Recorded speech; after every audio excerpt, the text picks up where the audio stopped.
Om Sainadhaya Namaha. Chapter 41. Story of the Picture, Stealing the Rags and Reading of Dhyaneshwari. As stated in the last chapter, we continue here the story of the picture.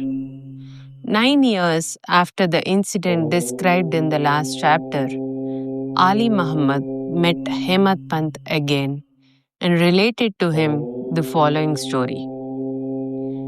One day, while wandering in the streets of Mumbai, he bought the picture from a street hawker. Then he got it framed and set it on a wall in his house at Bandra. As he loved Baba, daily he took darshan of it. 3 months before he gave the picture to Hemad Pant, he was suffering from an abscess or swelling on his leg, for which an operation was performed, and he was convalescing in the house of his brother-in-law, Mr. Noor Mohammad Peer Boy in Mumbai. For 3 months, his house in Bandra was closed and nobody was living there. Only the pictures of the Baba, Abdul Rahman, Maulana Sahib Muhammad Hussain, Sai Baba, Baba Tajuddin, and a few other saints were there. The wheel of time did not even spare these. He was lying sick and was suffering in Mumbai. Why should the pictures suffer there in Bandra? All the pictures met their end, but how Sai Baba's picture escaped it, nobody had been able to explain to me up till now. It shows the all-pervasiveness, omnipresence of Sai and his inscrutable power. The story goes like this. He had a small picture of Saint Baba Abdul Rahman from Muhammad Hussain Tariya Topan many years ago. He gave it to his brother-in-law Noor Muhammad Peer Boy, and it was lying on his table for 8 years. Once, Peer Boy took it to a photographer and got it enlarged to a life size and distributed copies of the same amongst his relations and friends, including Ali Muhammad, who fixed it up in his Bandra house. Noor Muhammad was a disciple of Saint Abdul Rahman, and when he went to present the picture to his guru in an open darbar held by him, the guru got wild and ran to beat him and drove him out. He felt sorry and dejected. He also thought that he spent so much of money and incurred his guru's displeasure and wrath, as his guru, Baba Abdul Rahman, did not like image worship. He took the enlarged picture of Baba Rahman with him to Apollo Bandar, and after hiring a boat, took it and immersed it in the sea. He requested the friends and relations to return their copies, and after getting them, 6 in all, back, had them immersed in Bandra Sea. At this time, Ali Muhammad was in his brother-in-law's house. He was told by him that his suffering would come to an end if he would soon immerse the pictures of the other saints also in the sea. On hearing this, Ali Muhammad sent Mehta, his manager, to his Bandra house and got all the pictures of the saints in the house to be thrown into the sea. When Ali Muhammad returned home after 2 months, he was surprised to find Sai Baba's picture on the wall as before. He did not understand how Mehta took away all the pictures except this. He immediately took it out and kept it in his cupboard, fearing that if his brother-in-law saw it, he would do away with it. While he was thinking how it should be disposed of and who would keep it with care, Sai Baba himself, as it were, suggested to him that he should see and consult Maulana Ismu Mujawar and abide by his opinion. He met the Maulana and told him everything. After much consultation, they both decided that the picture should be presented to Anna Sahib Hemat Pant and that he would protect it well. Then they both went to Hemat Pant and presented him the picture in the nick of time. The story shows how Baba knew all past, present, and future, and how skillfully he pulled the wires and fulfilled the desires of his devotees. The following story shows that Baba liked very much those who took real interest in spiritual matters and that he removed all their difficulties and made them happy. Stealing the rags and reading of Dhyaneshwari.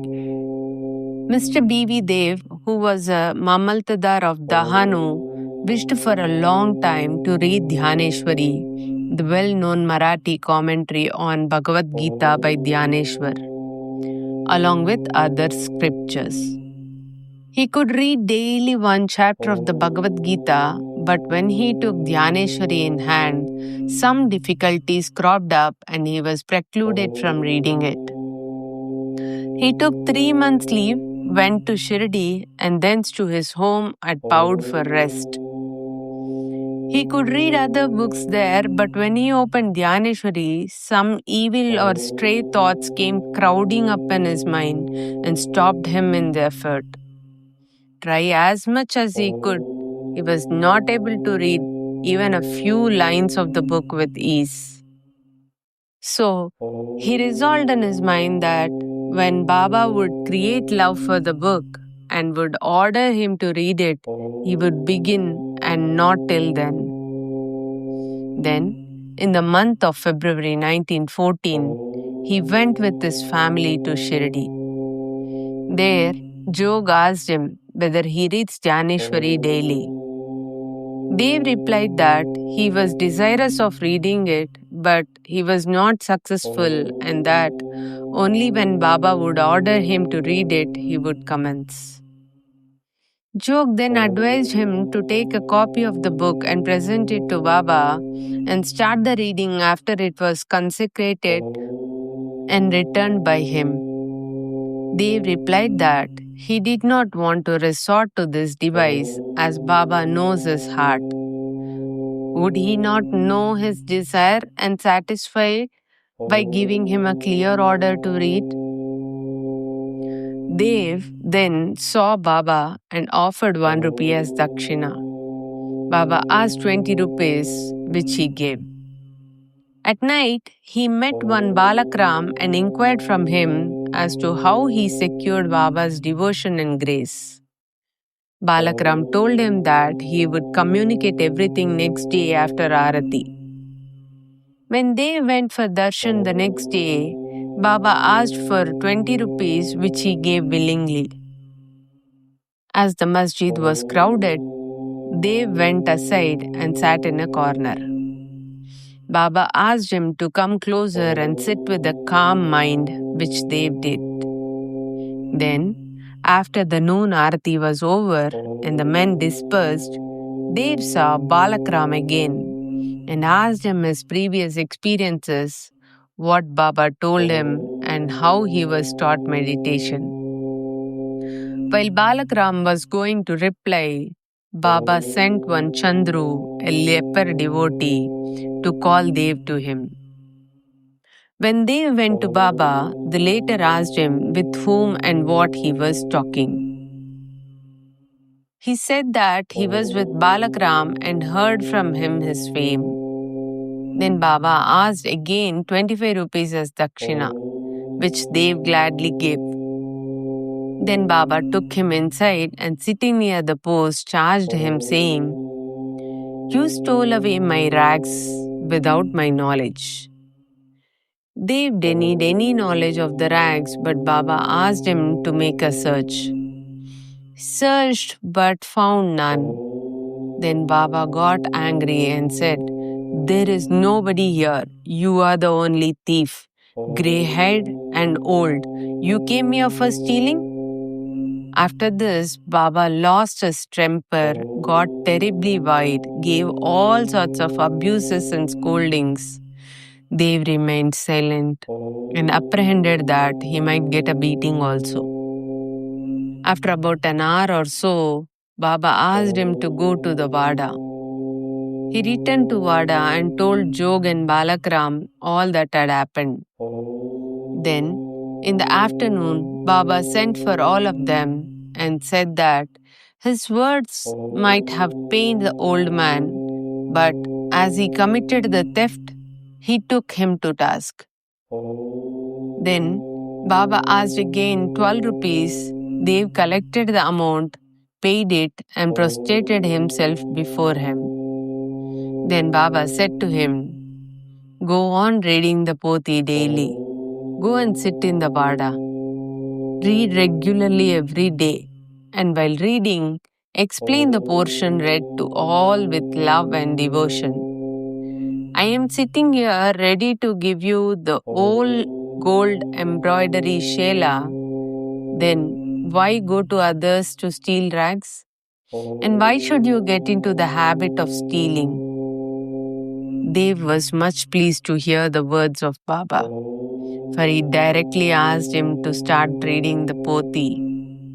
He thought that he got what he wanted and that he could read the book with ease thenceforth. He again prostrated himself before Baba and said that he surrendered himself to him and that he should be treated as a child and be helped in his reading. He realized then what Baba meant by stealing the rags. What he asked Balakram constituted the rags, and Baba did not like his behavior in this respect. As he was ready to answer all his questions, he did not like him to ask others and make unnecessary inquiries, and therefore he scolded him.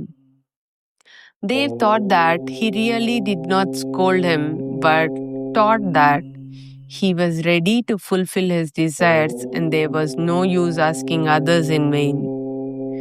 Dev took these scoldings as blessings and went home satisfied and contented. The matter did not end here. Baba did not stop with only issuing an order to read. Within a year, he went to Dev and inquired about his progress.